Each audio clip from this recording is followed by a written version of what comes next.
In the name of Allah, the most merciful, the most compassionate. In our last gathering, we saw how appearances deceived the world into thinking a man was weak, when the heavens saw a giant of the faith. But today we face a far more dangerous deception. The deception of appearances does not only hide the truth of the weak, it hides the fragility of the strong. When we look at the world today, we see skyscrapers that pierce the clouds, economies that seem too vast to fail, and military might that promises absolute security. We look at these things, and the heart whispers a dangerous word: forever. But the Quran comes to shatter this illusion. It tells us of a people who were taller, stronger, and more confident than any nation walking the earth today. A people who mistook their own power for immortality. These were the people of A'ad. Let us travel back to the winding sand dunes known as Al-Ahqaf today. This is referred to as the Empty Quarter, a vast barren area with immense, shifting sand dunes. The term Empty Quarter is the literal English translation of the Arabic name Al-Ruba al-Khali. It is referred to this way for two primary reasons. Firstly, the geographic proportion. The desert is so massive that it covers approximately 1/4 of the total land area of the Arabian Peninsula, hence the Arabic word al-Ruba. Secondly, total isolation. It is called empty because it is one of the most inhospitable environments on Earth.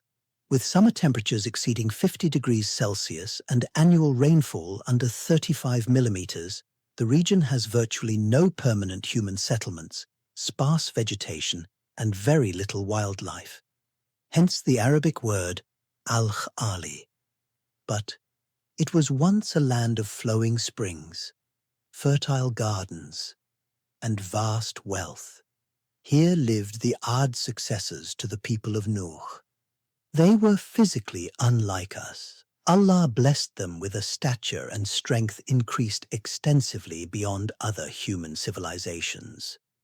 God also gave them abundance of wealth, cattle, children, and gardens. They had attained a considerable degree of civilization. They built the legendary city of Iram. The Quran remembers them as the people of Iram, with their great stature unmatched in any other land. They built monuments on high elevations, not for need, but to display dominance. They truly believed their stone and mortar would grant them eternity.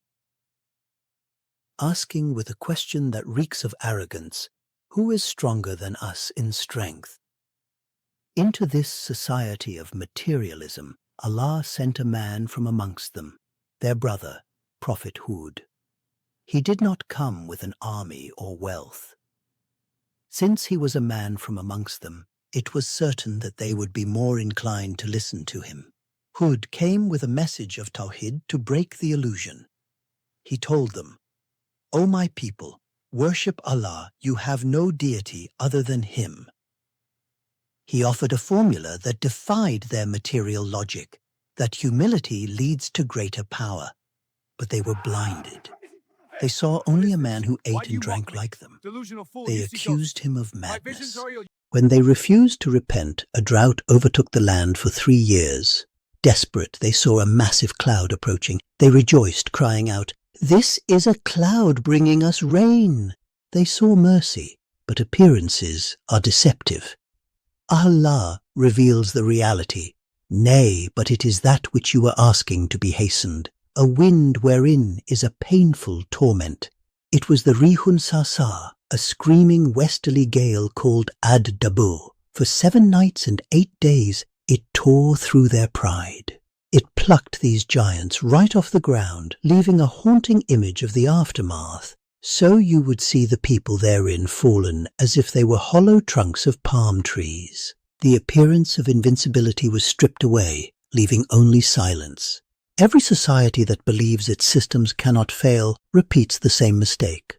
Civilization is not built on pillars of stone, but on the pillars of faith, justice, and humility. Aad collapsed not because they lacked power, but because they lacked gratitude. Real strength is not in defying the Creator, but in kneeling before Him. The deception of appearances never announces itself. It convinces you quietly. But there is a greater deception still, when power does not only feel secure, but declares itself supreme, when authority demands worship. That deception has a name, and it is older, louder, and more arrogant than Aad. We go from the land of pillars to the throne of the Nile. Join me next time for part 3, the Pharaoh, the god of the illusion.